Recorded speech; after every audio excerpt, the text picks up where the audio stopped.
In the name of the Father, and of the Son, and of the Holy Spirit.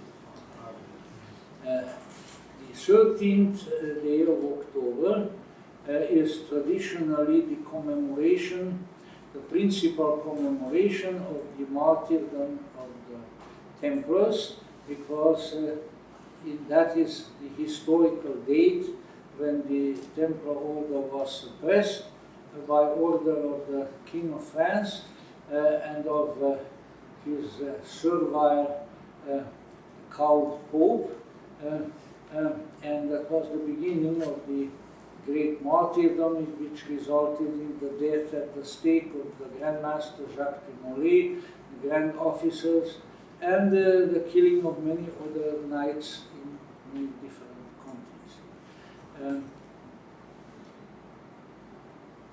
On this occasion, we have frequently held knightings and other particular ceremonies that pertain to the order, which we have not done at this time, but be assured, those of you who are interested, that we will designate an additional day in the course of the next 12 months.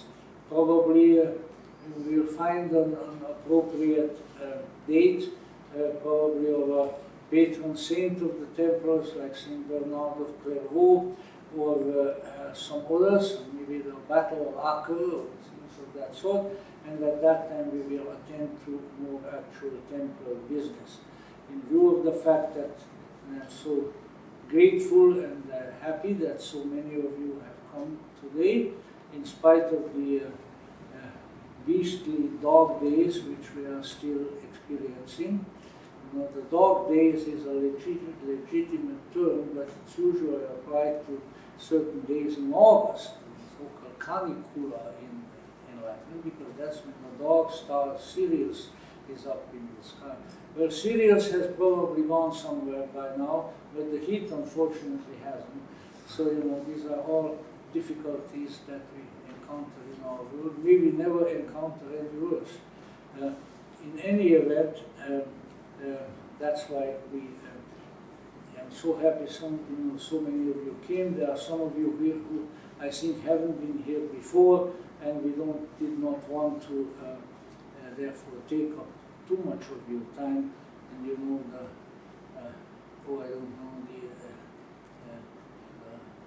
the Templar chicken we burn in your oven if you are here too.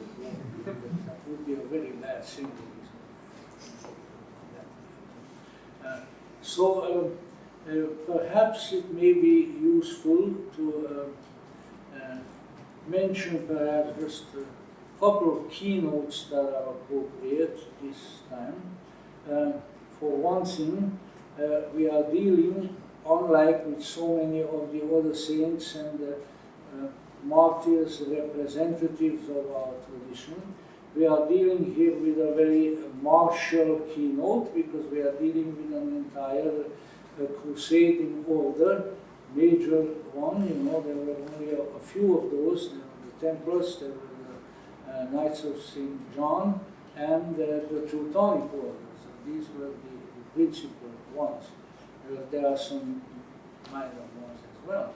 And so we may, and indeed our scriptures call attention to it too, that we read today, that we live in a place of conflict. And that's not only at one particular point in history or the others, but it's all the time. So this is something that exists on a worldwide basis. The world, indeed, one might almost say the cosmos, although we don't really know too much about that. We just learned now that there is some kind of a briny water on the planet Mars, so who knows what goes on over there. Which crusading order is fighting whom on Mars? Maybe we'll find that out later on. Hopefully not. But in any event, you know, that this is the unfortunate order of the world. If we were able to take some kind of a time machine and go back to very early times, we would probably find it present among whatever our remote ancestors, the cave dwellers or so, bashing each other with large clubs and stones or whatever they had available for such purposes. And so we need to keep in mind that this is an existential condition and that we have to be alert to. When there is a lot of conflict and danger in the world, to ignore that, even if we ignore it in the name of good and idealism, could be fatal. And the bad part of that is it could be fatal to us, which is really deplorable kind of fatality. So we need to keep in mind. We also need to keep in mind that whichever way things may be constellated at any particular time, to fight against what the Greeks call the kakon, the bad, the evil, is a necessary part of human life. And why is that? Because whether we like it or not, whether we like to admit it or not, we live in a world which is sharply divided between all kinds of opposites. I mean, thousands and myriads of them. Yes, there is a condition which sometimes we may touch with our consciousness, which is above and beyond these things. And where there is wholeness, there is totality, there is the peace that passeth understanding. See, this is another thing to reflect over. The traditional faith doesn't just say peace, it says the peace that passeth understanding. What kind of a peace is that? It's the peace of the fullness, of the plenum, of that which is beyond this world. So you might say that when our consciousness touches that, then it can kind of look down. And down on the plains of the perpetual Armageddon, the armies, ignorant armies, as it is said by the poet, are fighting with each other. And so this is something that we need to keep in mind. And if we are going to survive, and if we are going to help our tradition to survive in this conflict-ridden world, then we have to be prepared for that. We have to be strong in our souls, we have to be adroit, we have to be clever, like a good strategist, and avoid the dangers that may come to us, and to defend ourselves and the values and the sacred things that we hold dear and that we are not going to let go by a wayside. And very often, let's say, the inimical forces, are this day and age, they may not come at us with the drawn sword, except figuratively, but they're in all kinds of ways. Tendencies in our culture, crazy things that come up that assail our souls and the souls of others, things that destroy the purity of the spirit of humanity. And these things ought to be resisted. Now, there are all kinds of ways of looking at these things, and on different occasions, no doubt, different stratagems are appropriate. Leo Tolstoy, the great writer and philosopher, once uttered a motto. She said in Russian, and I don't know good enough Russian to repeat it, at least not accurately. The things that I know in Russian, you don't want to hear. Those are things that I learned from the Russian soldiers, and the kind of things that they talk about. But he said, don't resist evil. Well, yeah, there are times when the evil comes, and maybe it's best to step aside and let it go without stopping it. So there no doubt there are occasions like that. But on the whole, that which is inappropriate, that which is bad, that which is aesthetically and spiritually repugnant should be resisted. And that, I think, is let's say, in our times, and for most of us, that is our knighthood. That we won't be wimps when things occur in life that go contrary to our spirit and to our dedications, but that we will stand up and we will resist it, both in terms of coming to us or of affecting our community and our environment. We haven't come into this world to become doormats. You know, if we wanted to become doormats, we would have become doormats. I don't know how you incarnate as a doormat, but I probably could find a formula for it in Blavatsky. So, you know, that's not what we were meant to be. We were meant to be people with a backbone who know how to stand up and how to stand for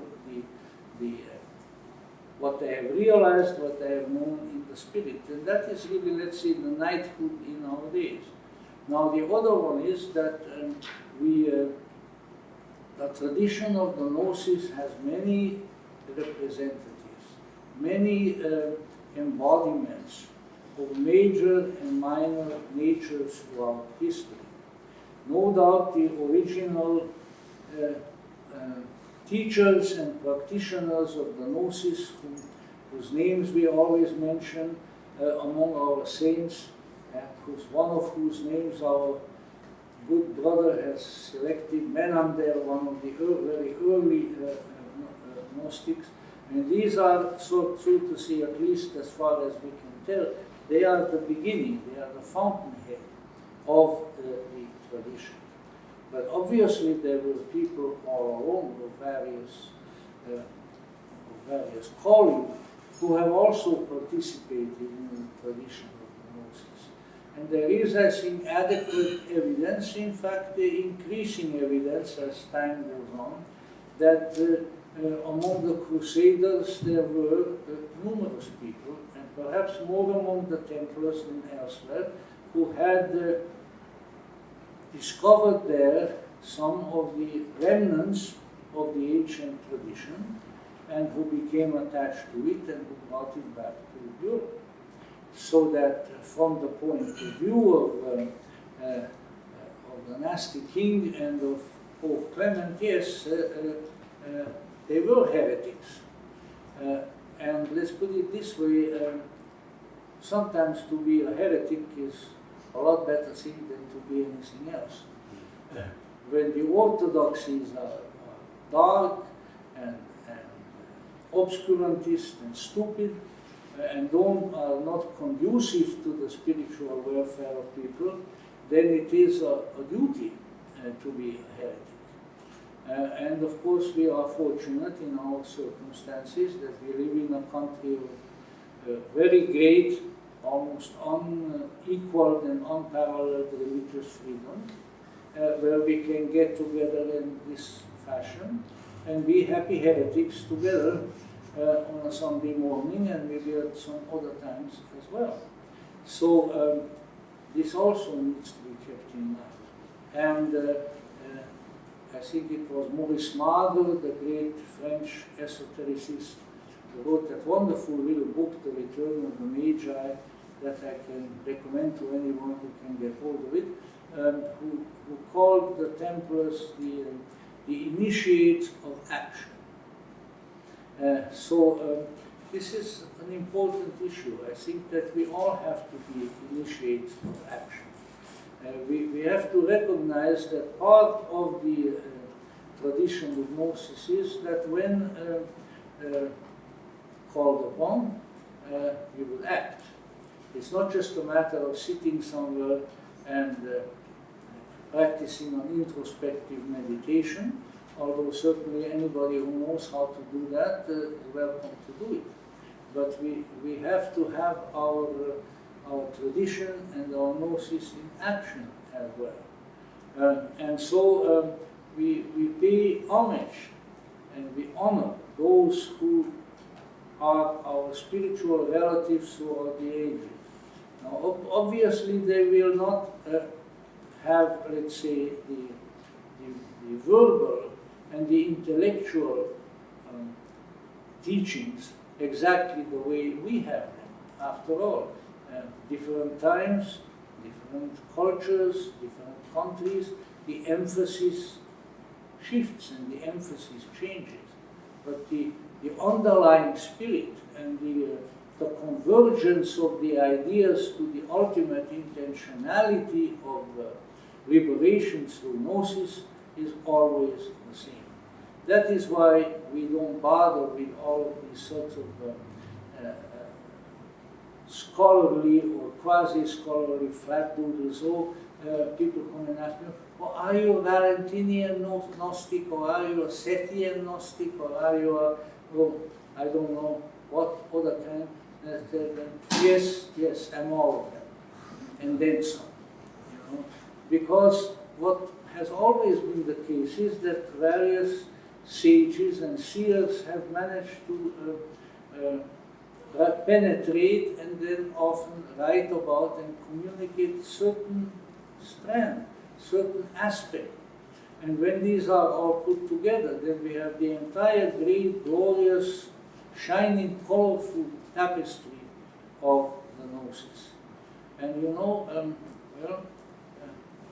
I'm so glad to see that we have more and more a nice carpeting here. And thank my dear friend who is going to be a priest on the 1st of November, so he'll be sure to come back.